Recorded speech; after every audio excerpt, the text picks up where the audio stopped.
Good morning. This is America's teacher, Casey.Noland. Let's see if I can get this right. Third time's a charm. Cutting this video. I'm doing this for Zakota. I think that's how you pronounce your name. And you made a great comment on my YouTube channel. And so I thought I'd go back and try and explain this apportionment thing once again.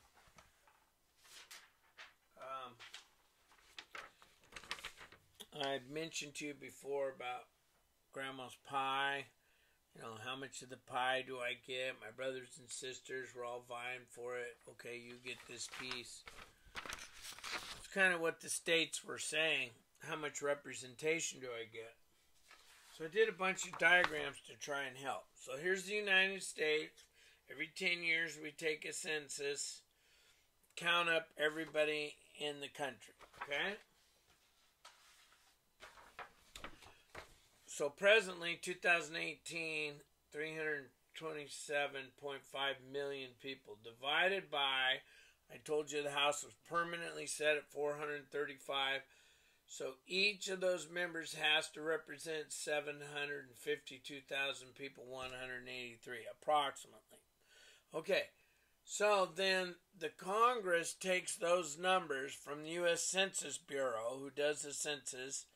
And you probably answered questions. I'm going to turn this down and make sure that I don't get down here with these videos or these pictures. Okay, so then Congress says to each state, all right, based on that census, 2010 census, House of Representatives, here's what they came up with.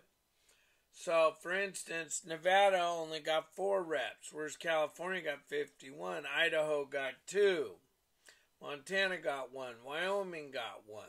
So that tells you that Wyoming has somewhere around 752,000 people.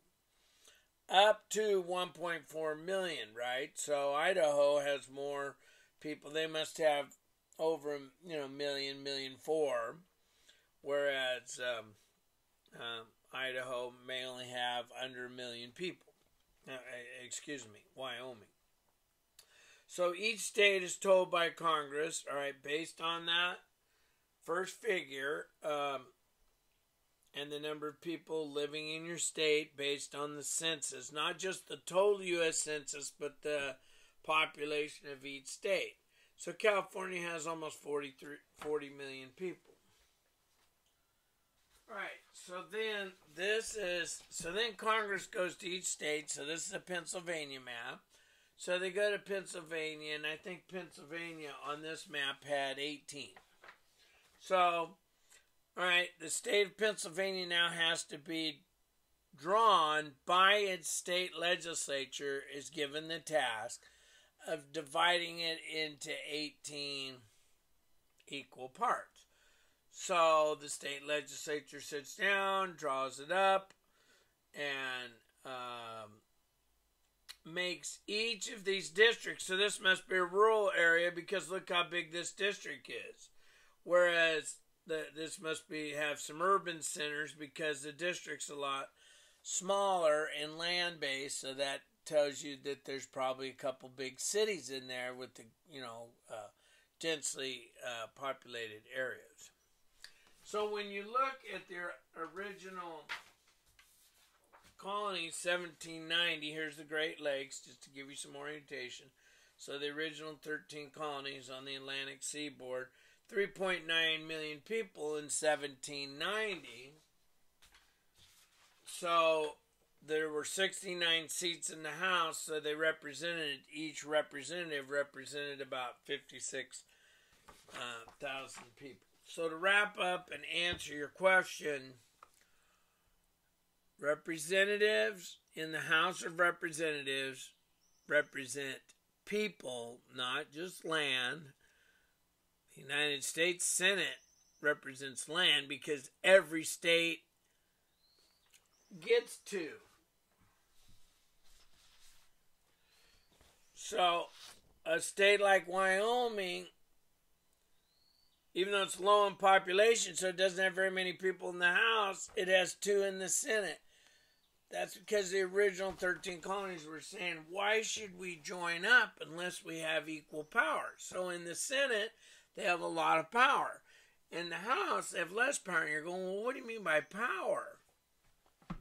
Well, let's say there's a bill in the United States House of Representatives about water use in Lake Tahoe. So California has 53 reps.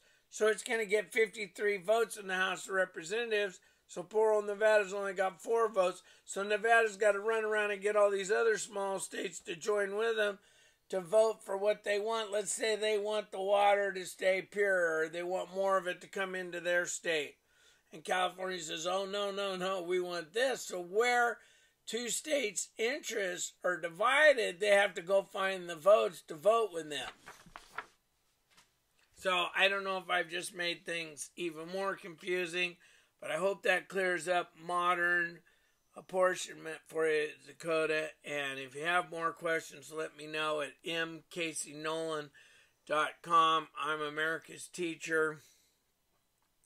And you can email me from my website, or contact me and ask questions, or ask me questions on my